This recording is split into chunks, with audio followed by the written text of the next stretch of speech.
y a des moments où elle n'est pas belle la vie. Et c'est le cas aujourd'hui. J'ai amené mon ami Marc Vandelmont dans la vigne à Ruilly, suite à la tempête de grêle qui est tombée ici il y a quelques jours.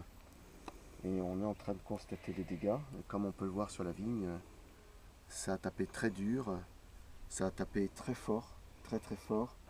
Et ce qui est embêtant aujourd'hui, c'est que pour pouvoir rattraper ça, comme je te le disais Marc, il va falloir du chaud et du vent. Le problème c'est qu'après du chaud, quand il y a un temps humide comme ça, c'est franchement pas bon. Je suppose que tu avais déjà vu des vignes grêlées. En photo uniquement. Ouais. Et ça durait combien de temps? Ah bah là c'est tombé la nuit. À ce que j'ai entendu, c'est un des plus gros orages de grêle qui soit tombé en Bourgogne ces dernières années. Et voilà, là on est dans un premier cru de Ruilly. Et on a les dégâts là en direct live. On voit donc les grappes effectivement sont éclatées. Il y a fort heureusement encore des endroits qui sont récupérables. Mais là où il n'y a plus de feuilles, c'est clair qu'il n'y aura plus de photosynthèse, donc pas de maturité du raisin. Donc voilà, c'est un petit peu le double piège, quoi. C'est-à-dire que... C'est généralisé sur Ruilly? Ouais, ça tapait sur Ruilly, mais aussi un peu sur Mercurey, sur d'autres endroits alentours. Là, je suis venu à Ruilly parce qu'ils ont pris un gros coup. Puis que j'ai aussi pas mal de copains ici, donc voilà, ça me fait chaque fois de la peine. Ça fait bizarre, pourtant c'est pas ma vie, mais voilà, c'est toujours... Pas de millésime 2011 Ruilly.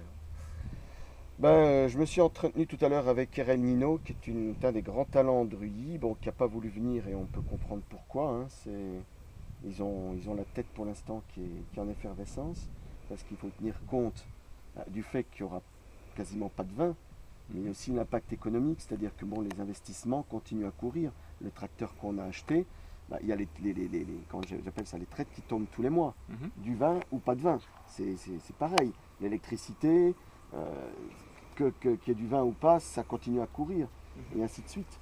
Donc maintenant, tout ce qu'on peut espérer pour Ruilly, c'est que d'une part, on ait du beau temps avec bien du sec pour faire sécher tout ça, faire sécher la terre et éviter que les maladies entrent dans le raisin.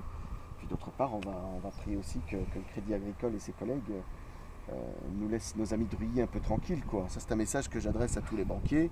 Foutez la paix à nos vignerons et puis ils se remettront, quoi. À l'échelle de la vigne, un millésime, c'est rien du tout.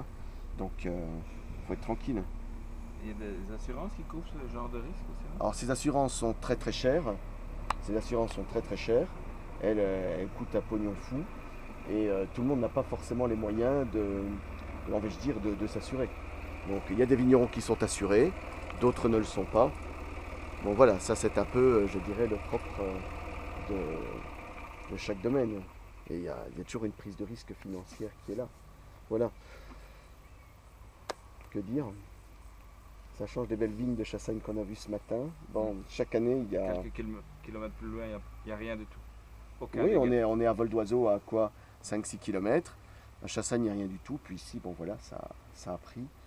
Je pense aussi, c'est malheureux que ce soit Ruilly qui paye le tribut, c'est aussi une leçon d'humilité, à savoir que c'est toujours la nature qui est la patronne. C'est elle la grande patronne, nous ne sommes que ses humbles serviteurs.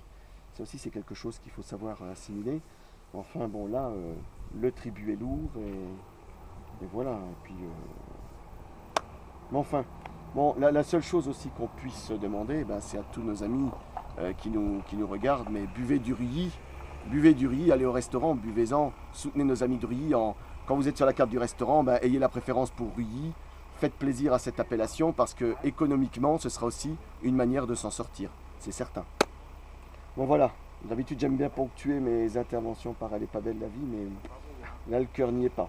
Enfin, à l'échelle de la vigne, c'est une année. C'est beaucoup et peu, mais tout ce que maintenant on va réfléchir à 2012, 2013, 2014, 2015. Voilà. C'est tout, on en reste là.